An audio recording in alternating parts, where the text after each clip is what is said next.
तो भाई हम आ गए हैं तुर्कियापुर में इस समय, है ना। और यहाँ पर रूमा इस समय गाजर खोद रही है हमारे लिए। और सब बढ़िया।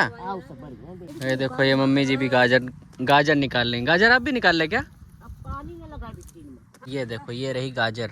कितनी निकल गई? इतनी तो निकाली तो कम से कम हलवा हलवा बन जाए कम से कम। हाँ निकाल तो रहे देखो, इतनी पतली पतली इसका हुई है हलवा मोटी सी। तो ढंग की खोदो ना। खोद के कहाँ से लाऊंगे?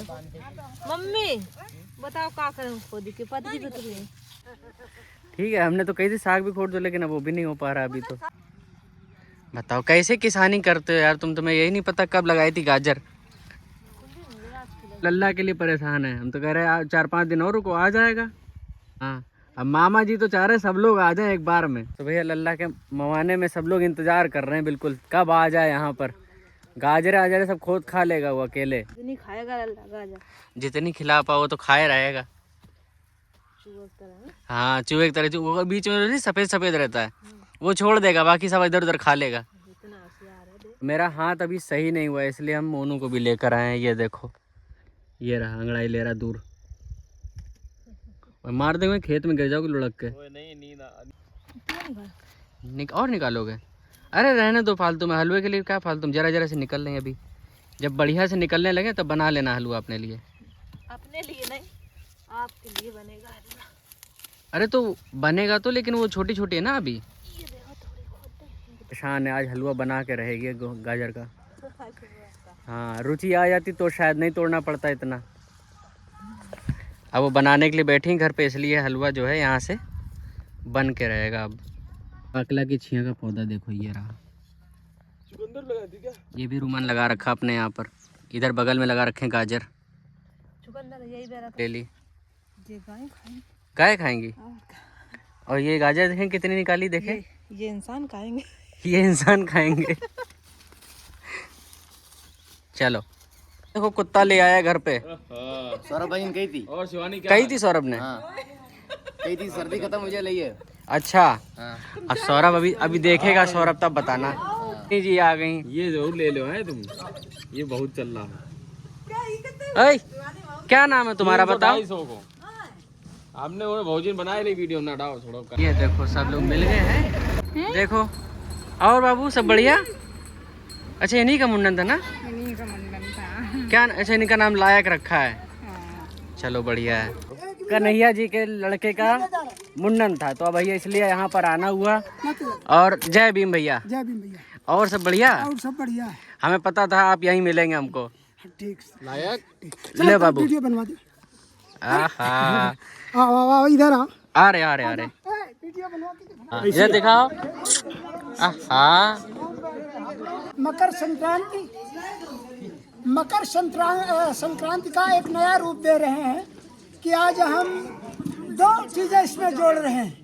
एक तो राष्ट्रीयता और दूसरी हमारे जो सामाजिक परंपराएं हैं, जैसे बच्चे का मुंडन संस्कार का आशय भारतीय सभ्यता में जो दिया गया है वो 16 संस्कारों में एक है। संस्कार का अर्थ मुख्य रूप से क्या होता है?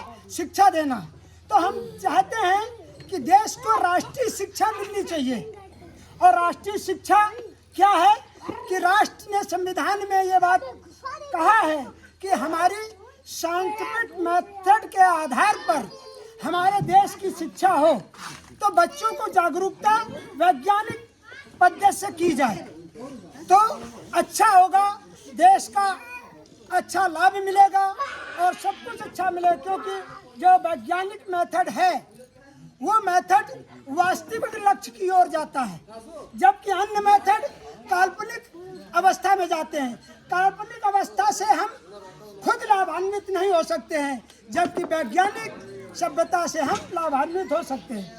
1947 में जब भारत आजाद हुआ था तो भारत की औसत उम्र 32 वर्ष थी, जो कि वैज्ञानिकों की देन है कि इन्होंने ऐसे खाद्यान्न, ऐसी शिक्षाएं, ऐसे संस्कार दिए जिसके आज हमारी औसत उम्र 70 वर्ष 72 वर्ष के करीब पहुंच चुकी है। यही एक मेथड है जिन्होंने पशुओं की सभ्यता और मानव सभ्यता को पृथक किया है। जैसे पशुओं की सभ्यता आज भी वैसे ही है, जिसके कारण उनकी औसत उम्र नहीं बढ़ रही है, जबकि मनुष्य की औसत उम्र बढ़ रही है।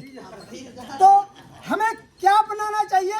वैज्ञानिक मेथड। और वैज्ञानिक मेथड इन झंडों के नीचे, हमारे राष्ट्रीय झंडों के नीचे कितने भी विश्व की कंट्री हैं, सबकी राष्ट्रीय झंडे हैं और उसी के झंडे के नीचे विकास कर रहे हैं। उन्होंने फूड यानी भोजन योजनाएं बनाई हैं, जैसे पोषण आहार विज्ञान के अनुसार हमें खाना चाहिए, क्या खाना चाहिए, कैसे रहना चाहिए। देखो कितनी साफ सुथरा पूर्वक स्वच्छता उत्पन्न की है। वे वैज्ञानिकों दिन पहले हम लोग धूलों में बैठ के खाया करती। यही शिक्षा है, आज यही संस्कार है और इस संस्कार को तभी आगे बढ़ेगा जब हर नागरिक वैज्ञानिक आधार पर जीवन करने के और सभी बच्चों को विज्ञान पढ़ाने के लिए आगे बढ़ेगा। जैसा कि राष्ट्र ने कितना योगदान दिया है स्वतंत्रता के बाद या स्वतंत्रता के पहले के वैज्ञानिकों ने कितने सारे स्कूल, IIT, विश्वविद्यालय क्या न क्या पढ़ाए, इतने बढ़ाए और उसका परिणाम हुआ कि आज हम कहां से कहां तक आए। आज देखिए डिजिटल क्रांति आई और डिजिटल क्रांति ने पूरे विश्व को क्या दिखा दिया। आज हम यहाँ हैं, अमेरिका की योजनाएं देख रहे हैं, आज हम भारत के हम सारे लोग योजनाएं देख रहे हैं।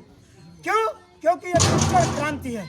जबकि पहले महाभारत में कहा जाता था कि संजय जो है वो धृतराष्ट्र को युद्ध का हाल बताते थे, वो एक कल्पना मात्र थी, वहाँ का कोई ठोस सबूत नहीं। मगर आज ये ठोस सबूत होता है कि हम पूरे विश्व में आज यहाँ के कार्यक्रम, चाहे बच्चे से बुजुर्ग तक के जितने भी कार्यक्रम हैं जो कि हमारी जिंदगी को बेहतर करने के लिए होते हैं, सारे विश्व में दे रहे हैं। इसी की बात को हम समाप्त करना चाहते हैं।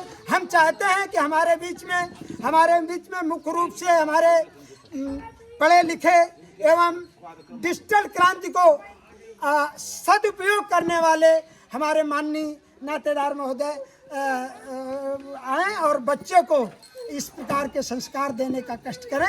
कुछ दो शब्दों में बोलें। साथ में हमारे माननीय जो जय भीम को मानने वाले संविधान की मतलब पूजा करते हैं। हम जब से यहाँ पर आए हैं गांव में जानते हैं, तब से हमने ये देखा है कि संविधान को बहुत ही गौर से पढ़ा है इन्होंने। और एक चीज़ और कह दूँ, यहाँ पर जितने भी लोग हैं, बच्चे हैं, बड़े हैं, सभी लोग संविधान में जो लिखा है उसको सुने, उसको समझें, अंधविश्वास में ना पढ़ें।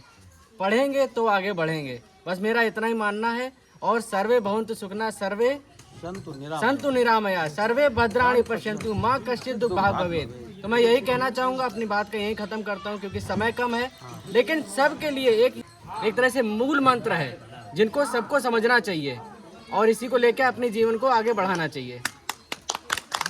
मान्यवर अतिथिगण, विशिष्ट जन, संविधान के विषय में मैं एक ही बात इस जनता को समझाना चाहता हूँ कि हर देश में अपना अपना संविधान है और लोग उसका पालन करते हैं। और उस देश को देख करके जो डेवलप कंट्री है उनको देख के ये लगता है कि यहाँ पर लोग संविधान मानते हैं। और एक हमारा देश भी है जहाँ पर आप किसी भी गली मोहल्ले सड़क पर कहीं भी जाओ, संविधान की पूजा तो होती है, लेकिन संविधान को फॉलो कितने करते हैं उसमें बहुत ही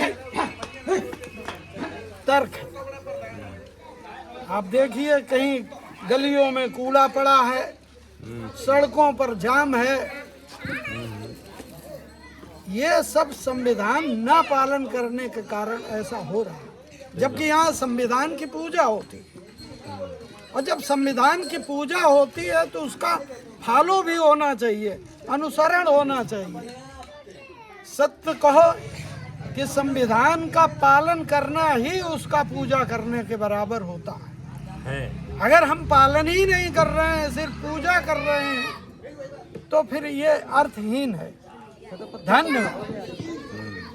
एक शब्द में बोल देते। ये बात 26 आपने बहुत नवंबर सही कही है। जहाँ पर लोग संविधान को मानते हैं लेकिन पूजा भी करते हैं साथ में, लेकिन उसको मानने वाले कितने हैं ये मायने रखता है।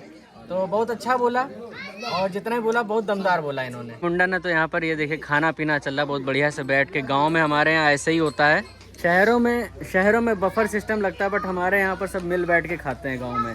तो ये कल्चर अभी भी जारी है गांव के अंदर, जहाँ पर लोग अपने अपनी चीज़ों को प्रमोट करते हैं, एक तरीके से कल्चर को प्रमोट करते हैं। तो ये आजकल अभी भी गांव में ये चीज़ चल रही है, और कब पश्चिमी सभ्यता घर कर ले कोई पता नहीं है।